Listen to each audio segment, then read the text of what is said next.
ॐ यथाग्नेर्दाहिका शक्ति रामकृष्णे स्थिता ह्या सर्वविद्या स्वरूपां तां शारदां प्रणमाम्यहम्। শ্রী শ্রী মায়ের কথা, শ্রী শ্রীশচন্দ্র ঘটকের স্মৃতি কথা। 1915 খ্রিস্টাব্দের ডিসেম্বর মাসে সপরিবারে মাকে দর্শন করিতে উদ্বোধনে গিয়াছি। পরিবারের হাতে কিছু মিষ্টি ছিল।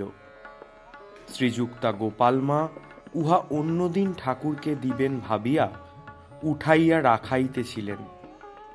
মা নিষেধ করিয়া বললেন, না গো না, বৌমা যে মিষ্টি নিয়ে এসেছে তা এবেলাই ঠাকুরকে দাও, এতে বৌমার কল্যাণ হবে।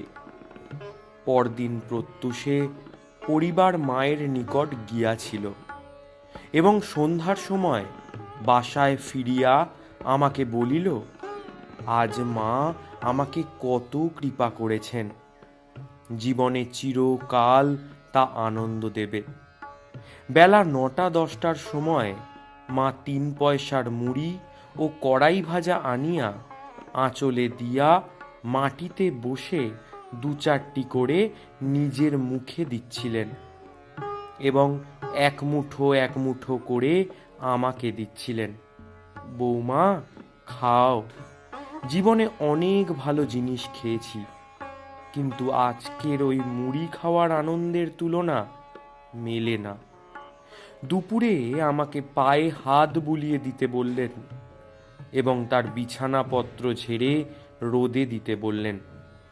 এইসব ছোট খাটো সেবা গ্রহণ করে আমাকে কৃতার্থ করেছেন। আজ আমার সঙ্গে এই কথাবার্তাও হয়েছে। আমি বলেছিলাম, মা ঠাকুরকে অন্নভোগ দেব? মা, হ্যাঁ ঠাকুরকে অন্নভোগ দেবে, তিনি শুক্তো খেতে ভালোবাসেন। আমি, ঠাকুরকে মাছ ভোগ দেব কি?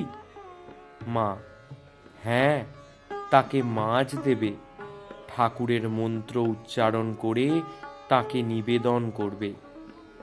মা জিজ্ঞাসা করলেন, ছেলে মাছ খায় কি? আমি, হ্যাঁ খান। মা, খাবে বই কি, খুব খাবে।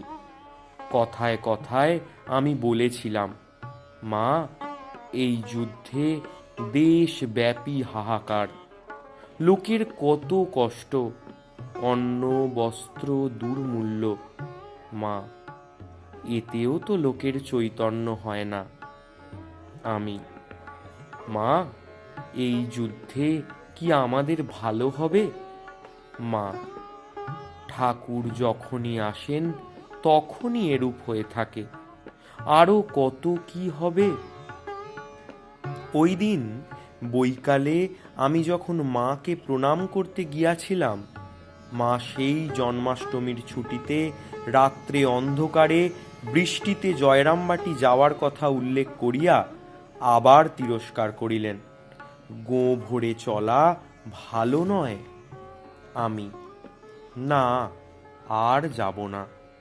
মা, মা বোধ হয় এ কথায় বুঝিলেন আমি আর জয়রামবাটি যাইব না।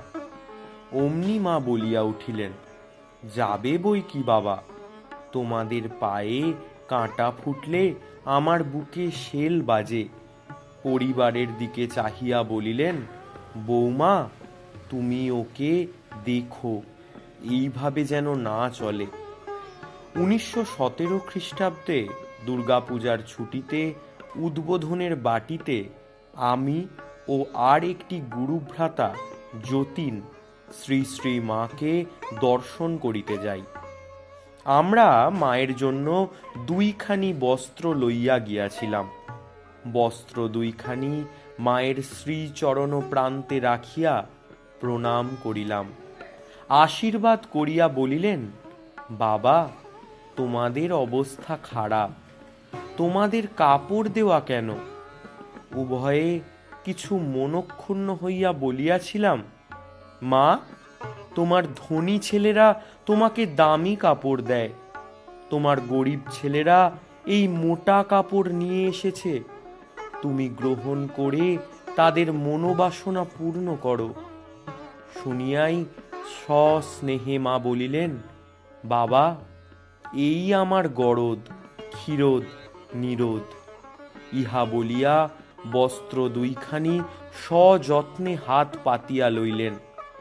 মা দাঁতের বেদনায় তখন খুব কষ্ট পাইতেছিলেন। সে কথা উল্লেখ করিয়া আমাদের বলিলেন, বাবা, ঠাকুর বলিতেন, যার দাঁতের বেদনা হয় নাই সে দাঁতের যন্ত্রণা বুঝতে পারে না। 1917 খ্রিস্টাব্দে রাঁচিতে ঠাকুরের উৎসবের পূর্বে মাকে পত্র লিখিয়া নিবেদন করিয়াছিলাম, যাহাতে উৎসব সুসম্পন্ন হয়। মা তদুত্তরে জানাইয়াছিলেন, আমাদের পত্র পাইয়া কত আনন্দিত হইয়াছি তাহা চিঠিতে লেখা অসম্ভব। তোমরা শ্রী শ্রী ঠাকুরের সন্তান, তোমাদের এই সকল সৎ কার্যের সহায় তিনি নিজে। তার জন্য তোমাদের ভয় ভাবনা কি? 1919 খ্রিস্টাব্দের জ্যৈষ্ঠ মাসে জয়রামবাটিতে আমি মাকে জিজ্ঞাসা করিয়াছিলাম, মা, ঠাকুরের নিকট মনে মনে প্রার্থনা করলে তিনি শুনেন কি? আর তোমার নিকট না বলে ঠাকুরের নিকট বললে হয় কি? তদুত্তরে মা উত্তেজিত কণ্ঠে বলিয়াছিলেন, ঠাকুর যদি সত্য হন, শুনেনই শুনেন। এবারে আমি শ্রী শ্রী মার শ্রীচরণ বন্দনা করিয়া জয়রামবাটি হইতে রওনা হইবার সময় তাহাকে বলিয়াছিলাম, যদি দিনের বেলা বলে গরুর গাড়ি না পাই, তবে কোতলপুর হতে হেঁটেই বিষ্ণুপুর যাব মা। মা বলিলেন, বাবা, শরীরটাকে আর কষ্ট দেওয়া কেন, গাড়ি পাবে।